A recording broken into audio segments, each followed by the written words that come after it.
When a project starts with a floor plan to trace over, there are a few tips that can help you make the process go smoothly. First, we're going to import the floor plan by going to File, Import, and finding that exercise file called FloorPlan. Go ahead and select that. If you can't see that file or if it's grayed out, you may want to go to this drop-down menu and change the format to all supported image types. If it's on SketchUp, it'll either look like this or you won't be able to see it at all. So again, change the format, all supported image types, select floor plan, and we're going to make sure to use it as an image, not as a texture or a new matched photo. Go ahead and click Import, and it will be attached to the cursor. So that first click and release should start at the origin point where your axes meet. Click and release, and move into the upper right-hand quadrant there. Click and release. The size of it doesn't quite matter at this point. We're just trying to get the drawing into our viewport. And now I can see that that image is in our drawing space, but it's just an image at this point. It's not actual geometry that SketchUp recognizes. So I'm going to go to a top view so that I can look at it directly from above. Camera, standard views top. And now I need to do a few things to make this easier to start drawing. This image here is pretty clear, but sometimes our floor plans that we import are not as high of a resolution, and these numbers can be difficult to see. So one of the things you can change is to go to your Preferences menu. If you're on a Mac, it's going to be under SketchUp Preferences. If you're on a PC, it's going to be under Window Preferences. I'm on a Mac, so I'll find it here. Preferences window. And then somewhere near the middle, we're going to see the words OpenGL. And then we can check Use Maximum Texture Size. You'll get a warning that's just going to say, hey, your model's going to slow down a bit. I'm going to click Yes. I can always come back here and uncheck this if I feel like my model is really running too slow. But now I can see that my drawing has crisped up a bit, and I can see those numbers a little more clearly. Again, they were already pretty clear, but sometimes they're not so clear.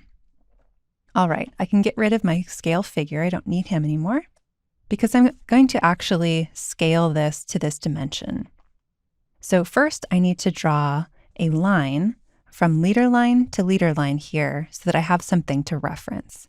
So I'll get my line tool by clicking the letter L, and I can zoom in on this leader line and try and click towards the middle of that line, run right along the red axis to the opposite end, and click as close to the middle as I can.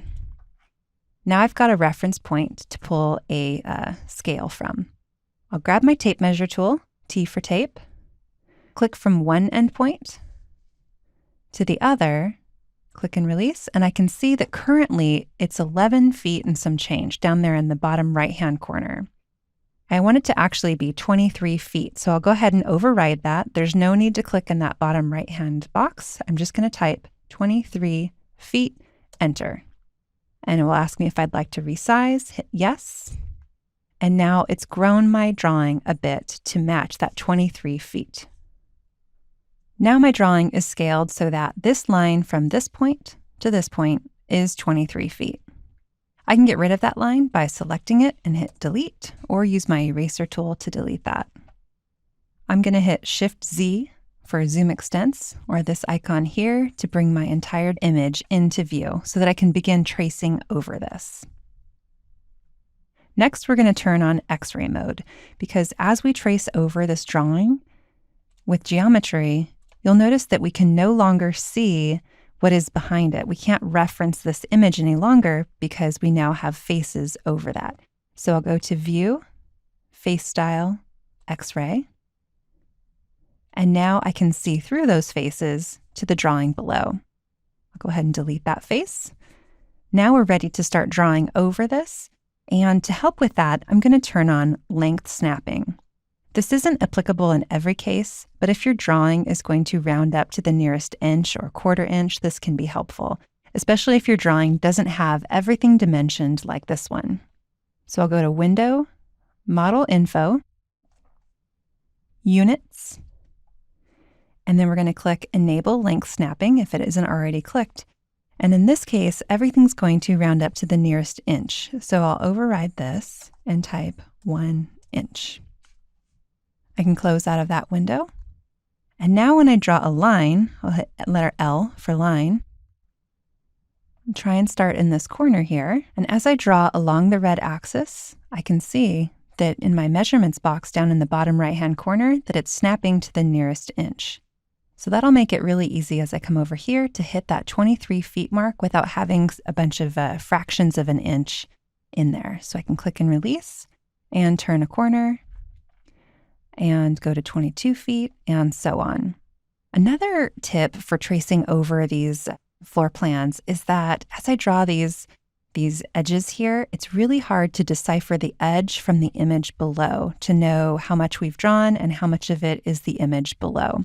So to change that, I would like to change the style of the edge to be a different color. So I'll go to my Styles window, and I'll go to Edit, Edges, and change the color from All Same Black, and I can click on this icon here and select a different color from this palette.